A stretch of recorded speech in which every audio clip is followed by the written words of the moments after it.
EVS subject start करने जा रहे हैं। आज हमारा लेसन 1 पहले कंप्लीट हो चुका है। आज हम स्टार्ट करेंगे लेसन 2, जिसका नाम है, आपको मेरे पॉइंट के साथ में अपनी फिंगर पॉइंट करते जाना है और मेरे साथ रीड करना है, ताकि आपको इंग्लिश पढ़ने में ईजी हो सके और आपकी रीडिंग प्रॉब्लम ठीक हो सके। तो आइए हम लेसन 2 स्टार्ट करते हैं। तो रीड करते हैं LESSON lesson 2। IGET get, HELP help, FROM from, MY my, BODY body। I get help from my body meaning मेरी बॉडी से मुझे क्या हेल्प प्राप्त होती है। फर्स्ट हम स्टार्ट करते हैं EYES आइज़, यानी कि आइज़ हमारी किस चीज़ में हेल्प करती है। हम इस चैप्टर में ये पढ़ेंगे कि हमारी बॉडी पार्ट्स हमें किन किन चीज़ों में और कैसे हेल्प करते हैं। तो फर्स्ट हम देख रहे हैं EYES आइज़। अब आइज़ मीन्स होता है आँखें। तो अब आप खुद सोच कर देखिए कि हम आँखों की हेल्प से क्या कर सकते हैं। अगर आँखें नहीं होती तो हम क्या क्या नहीं कर पाते। तो हम बहुत सारी चीज़ें में हमारी आइज़ हेल्प करती है। तो रीड करते हैं आगे। THEY they, HELP help, TO2 SEEC, READ read, AND and, WATCH watch, TELE tele, VISION television। तो they help to see, read and watch television.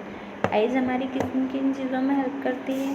First सी, यानी आँखों की मदद से हम देख पाते हैं। रीड, देखकर हम चीज़ों को पढ़ पाते हैं। अगर आप अभी भी मोबाइल में देख रहे हैं, अपने नोट्स देख रहे हैं और नोट्स में फिंगर रखकर अगर पढ़ पा रहे हैं, देख पा रहे हैं, तो वो किसकी हेल्प से हो रहा है, आइज़ की हेल्प से। एंड वॉच टेलीविज़न, कार्टून देखना तो आप सभी को बहुत ज़्यादा पसंद होगा। तो अगर आपकी आइज़ की हेल्प से हम क्या क्या कर पा रहे हैं, they help to see, read and watch television. Second EARS ears, ears means कान। कान से हम क्या करते हैं, कानों में हमें आवाज़ आती है। अभी अगर आपने हैंड फ्री लगा रखी है या आप मोबाइल में साउंड सुन पा रहे हैं या आप मेरी आवाज़ आप तक पहुंच पा रही है, तो वो किसकी हेल्प से हो पा रहा है, ईयर्स की हेल्प से।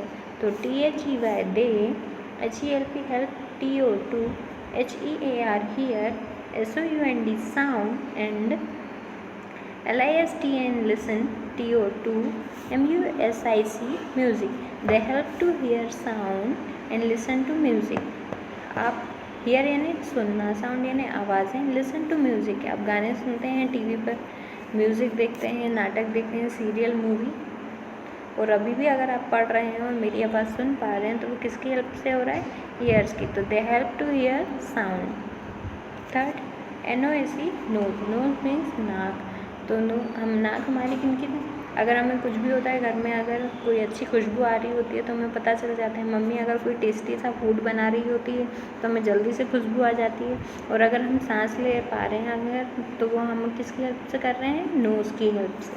तो IT HELPS helps, TO2 SMELL smell, FLOWERS flowers, AND FOOD food। It helps to smell flowers and food. हम गार्डन जाते हैं, वहाँ पर बहुत सारे फ्लावर्स होते हैं, हमें उनकी खुशबू आती है। तो वो खुशबू घर में मम्मी कुछ बहुत टेस्टी सा बनाती है, तो हम जल्दी से जाकर पूछते हैं कि मम्मी आज क्या बनाया। तो इन सब की स्मेल हमें कहाँ से आती है, नोज़ की हेल्प से। Next IT HELPS help, IN BREATHING breathing. अब देखिए, आपको जैसे आप इंग्लिश में करते थे, आपको इंग्लिश में भी जो वर्ड्स आपको हार्ड वर्ड्स लग रहे हैं उनकी स्पेलिंग आपको राइट करनी है, बार बार लर्न कर कर देखनी है, ताकि आपको इजी हो सके।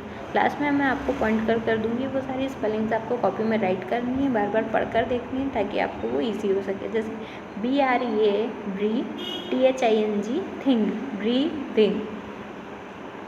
तो ब्रीदिंग यानी क्या होता है, सांस लेना। तो नोज़ की हेल्प से हम क्या कर पाते हैं, सांस ले पाते हैं। तो इट हेल्प्स इन ब्रीदिंग।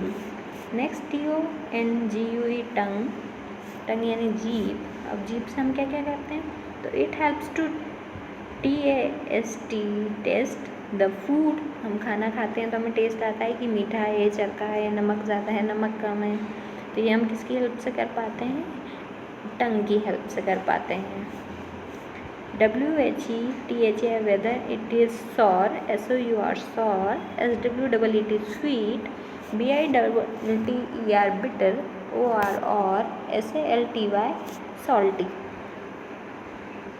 तो अब हमें फूड टेस्ट करते हैं तो हमें कैसे पता चलता है? तो SOUR सॉर यानी खट्टा, स्वीट यानी मीठा, बिटर यानी तीखा और SALTY सॉल्टी।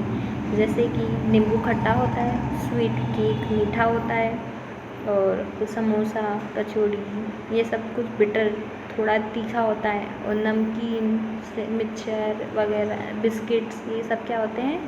सॉल्टी। तो हमें इट टंग किस हेल्प में आती है? It helps to taste the food. Next skin, SKIN skin. It helps us to feel whether something, SOME some, THING thing, something is HOT hot, OR or COLD cold. It helps us to feel whether something is hot और cold. हमें skin पर जब भी कोई ठंडा या गर्म लगता है हमें जल्दी से पता लग जाता है। जैसे अगर हम किसी गर्म चीज़ को हाथ लगा लेते तो हम जल्दी से हाथ हटा लेते हैं, या अगर हम नहाते टाइम ठंडा ठंडा पानी अगर हम पर डलता है या बारिश में हम भीग जाते हैं तो ठंडा लगता है। तो स्किन से हमें क्या फील होता है? इट्स हॉट और कोल्ड। तो we have FIV5 SEN SE sense ORGAN organs. We have 5 sense organs, यानी कि हमारे कितने सेंस ऑर्गन्स होते हैं? 5। EYES eyes, EARS ears, NOSE nose, TONGU tongue, SKIN skin. Eyes, ears, nose, tongue and skin. Eyes यानी जिनकी help से हम देख पाते हैं, they help to see. Ears जिनकी मदद से हम सुन पाते हैं, they help to hear sound. Nose, it helps to smell flowers and other and breathing. Nose, it helps to smell flowers and food. Tongue, it helps to taste the food. And skin, it helps us to feel something is hot or cold. So these 5 are our sense organs.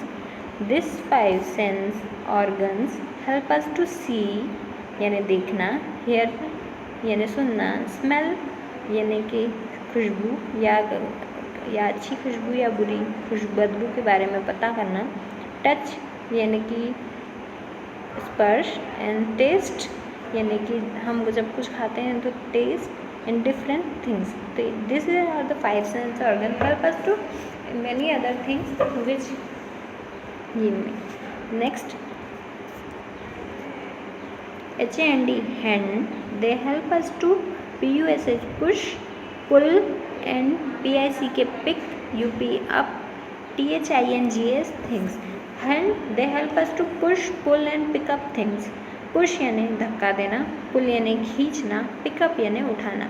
अब हाथों की मदद से हम क्या क्या कर पाते हैं? जब हम दरवाज़ा खोलते हैं तो हम उसे अंदर की तरफ धक्का देते हैं, या अगर कोई चीज़ अगर ऐसे रखी हुई होती है तो हम उसे ऐसे हाथों की मदद से ही उठा पाते हैं, या अगर कोई सामान रखा हुआ है तो हम उन्हें उठा पाते हैं। तो they help us to push, pull and pick up the things. THEY they, ALS also, HELP help, TO2, HOLD hold, THE the, THINGS things, they also help to hold the things. और चीज़ों को पकड़े रखने में भी, जैसे कि अभी आपने हाथ में मोबाइल पकड़ रखा होगा या आपके नोट्स का पेज पकड़ रखा होगा, पेंसिल पकड़ रखी होगी, तो they also help to hold the things. Next LEG leg, THEY they, HELP help, to, STAND stand, WALK walk, RUN run, KICK kick, SKIP skip, ANDN DANCE dance। legs, अब पैर नहीं होते तो आप क्या नहीं कर पाते? सबसे मेन तो हमें चलना। तो STAND stand यानी खड़े रहना, WALK walk यानी चलना, रन यानी भागना, किक यानी हम फुटबॉल खेलते हैं तो हम बॉल को किक करते हैं तो किक, स्किप यानी भाग कूदना, हम रस्सी कूदते हैं, दिस कॉल्ड स्किप। डांस और डांस करना। तो legs are help us to stand, walk, run, kick, skip and dance. ALL all, THESC this, BOD by body, PARTS parts are, IMPOR TNT important for us. So WEV SHOULD should TKE take care, CARE care of, THEM them. तो अब eyes, ears, nose, tongue, skin, hand, legs and our sense organs and our internal body parts are really help us to, तो then we are really important to take care of our body parts. यानी वो ये सारे हमारे कितने important होते हैं, इन्हीं की मदद से हम देख पाते हैं, सुन पाते हैं, स्मेल कर पाते हैं, फील कर पाते हैं, चल पाते हैं, खेल पाते हैं। हमारे सारे वर्क हमें इन्हीं हमारे बॉडी पार्ट्स पर डिपेंड करते हैं, इसीलिए हमें अपने बॉडी पार्ट्स का ध्यान रखना बहुत ज़्यादा इम्पॉर्टेंट है। आपने आई होप कि आपने अभी तक सारे बॉडी पार्ट्स के नाम याद कर लिए होंगे, क्योंकि यह हमारे लिए बहुत ज़्यादा इम्पॉर्टेंट है। इसके अलावा मैं आपको इसके अंदर हार्ड वर्ड्स टिक कर कर दे रही हूँ, जिन्हें आपको रीड और लर्न करना है, और इनकी स्पेलिंग आपको कॉपी में बार बार राइट कर कर देखनी है और रीड कर कर देखनी है। ये आपको आगे एक्सरसाइज सॉल्व करते समय काम आएगी, इसीलिए आपको ये सारे वर्ड्स की स्पेलिंग आनी चाहिए। अगर आपको ये नहीं आती है तो आपको एग्ज़ाम में टफ हो सकता है, इसलिए आप ये सारी चीज़ों की स्पेलिंग याद करेंगे और इन्हें बार बार लिख कर देखेंगे। इसी के साथ आपकी राइटिंग भी ठीक हो जाएगी। तो आपका लेसन 2 का चैप्टर यही कंप्लीट होता है। नेक्स्ट पार्ट में हम आपकी एक्सरसाइजेस कंप्लीट करेंगे, जब तक आपको ये सारी स्पेलिंग्स लर्न करनी है। अगर आपने बॉडी पार्ट्स ने याद नहीं किए हैं तो आप ये सारी चीज़ों को टिक करें और इन्हें कॉपी में राइट करके लर्न करेंगे।